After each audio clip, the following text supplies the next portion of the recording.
Oh, Craven. Sony, what are you guys doing? Let's talk about this shitty movie. Okay. It had been a pretty good run so far. Got out of Gladiator 2, Wicked, awesome, strong movies, very good things to say about them for the most part. And then saw this. Not that I was surprised. I will say going into this movie, I knew exactly what it was going to be, as probably a lot of people did. Anyone who probably saw the trailer, I think you probably didn't anticipate this being too great of a film, but maybe more disappointing than you would have expected. Starting off, I thought the opening sequence was honestly not bad. You see the prison escape with Sergey, who is Kraven. You're kind of seeing, this is after he gets his powers, so you're seeing his crazy animal parkour shit that he's doing. The movie bounces around a lot between past and present, and it's showing the relationship with him and his brother Dimitri, which is a huge foundation of this movie. Talk more about that as well. And so it's like, okay, they're setting the story for the relationship with him and his brother. Kraven is very much kind of like the older, stronger protector. His brother is kind of the more frail, weaker brother, and his dad does not respect him. Russell Crowe's character, the father, doesn't respect the younger brother, and he's obviously like the super stern, stoic, overly masculine, dominant, old-fashioned character. One of the worst superhero power origin scenes I've ever seen. It was extremely confusing. It was not the least bit cool or interesting.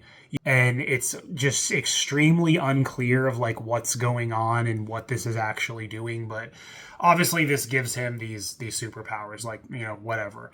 So, it's showing that in the past, it's going back to the present, it's showing that he's become this kind of hitman, and he's becoming a hitman, which again, like the Sony movies are doing, they're making these characters that were made to be villains in part of the Spider-Verse or anti-heroes. They're making them kind of be good guys or not the least bit evil or villains. And that, for a lot of reasons, that doesn't work, and it's to these films' detriment. Taking on this whole criminal underworld that his dad has been a part of and his dad has been, running, and he's trying to take out a lot of these bad guys that are just poachers and human trafficking, international drug dealers, stuff like that. So he's starting to take these people out. You're seeing the connections between people his dad knows, works with. The other guy who's the Rhino, which, again, I'm sorry, like, who thought that character was going to be interesting? Did anyone think that the dude turning into the Rhino, has that ever been a good character?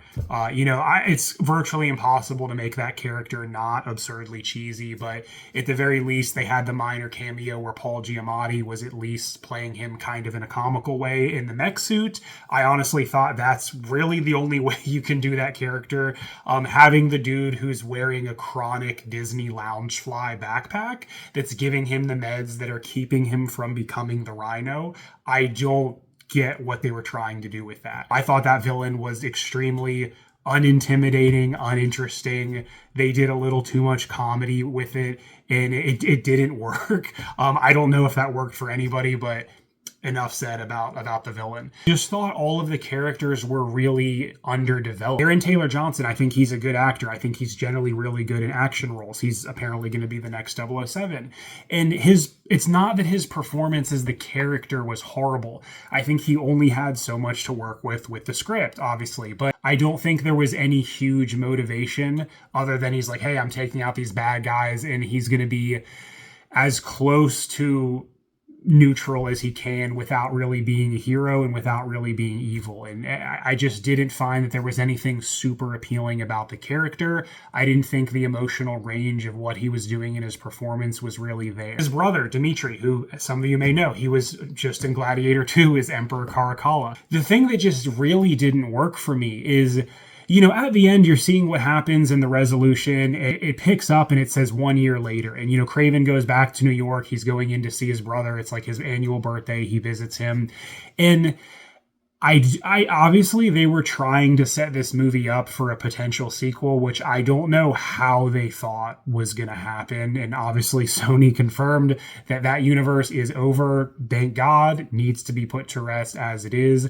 But there's this just absurd turn with his brother that makes no sense. And all of a sudden he's just like, hey man, I'm taking over dad's empire. And the whole movie is built on this foundation of him and his brother's connection, their undying loyalty, them being there for each other, and then their father being distant. And then it's kind of like all good. And then for no reason, his brother is just like, hey, I got the doctor to give me the superpowers. I'm the fucking chameleon now.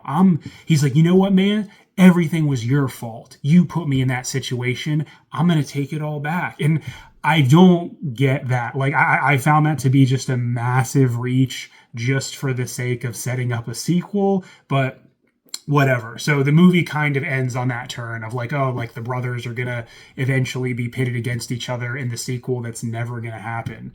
Yes, there's a couple decent action sequences. Seeing Aaron Taylor Johnson be Kraven is, reasonably entertaining. The character on itself looks cool. The action scenes, the violence weren't bad. It's still an R-rated movie. There's a good bit of that. That was okay. A lot of things that just did not make sense. They were not really explored at all. What was the thing with his mom? What was the backstory there? That was hardly touched on. The foreigner guy teleporting just kind of appears, and then he's a huge part in the movie.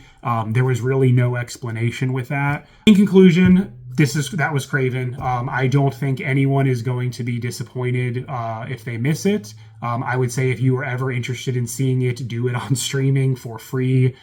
That's it, guys. Did you see it? What did you think about it? Did you see any of the other Spider-Verse flops? Comment below. Stay tuned for more. Thanks.